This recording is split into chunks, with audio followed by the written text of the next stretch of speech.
Oke pemirsa, kali ini kita akan membahas investasi WFL. Investasi bodong WFL adalah sebuah skema investasi yang tidak sah atau tidak jelas yang dapat menyebabkan kerugian bagi investor.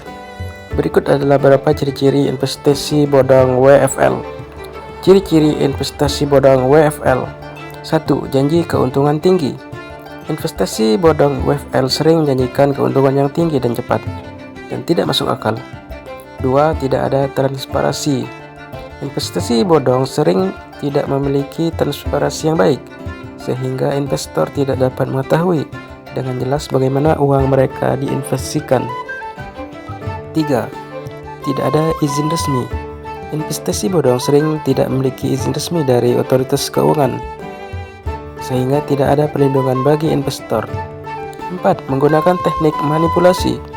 Investasi bodong sering menggunakan teknik manipulasi untuk mengelabui investor, seperti menggunakan bahasa yang persuasif dan menjanjikan keuntungan yang tidak sebenarnya. Contoh investasi bodong. 1. Skema Ponzi. Skema Ponzi adalah contoh investasi bodong yang menggunakan uang investor baru untuk membayar keuntungan kepada investor lama. 2. Investasi cryptocurrency palsu. Investasi cryptocurrency palsu adalah contoh investasi bodong yang menggunakan nama cryptocurrency yang tidak ada dan tidak sah. 3. Investasi properti palsu. Investasi properti palsu adalah contoh investasi bodong yang menggunakan properti yang tidak ada dan tidak sah. Cara menghindari investasi bodong.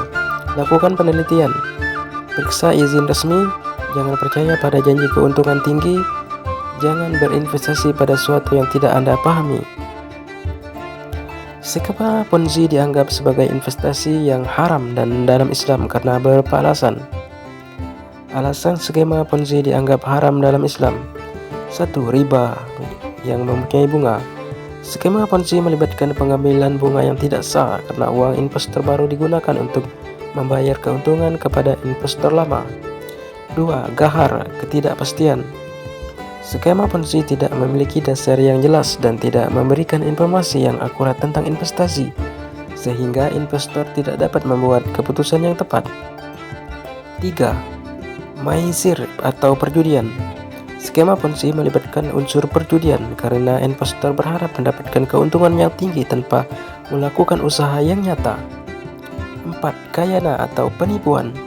Skema Ponzi melibatkan penipuan karena promotor skema Ponzi menjanjikan keuntungan yang tidak sebenarnya dan tidak memberikan informasi yang akurat tentang investasi.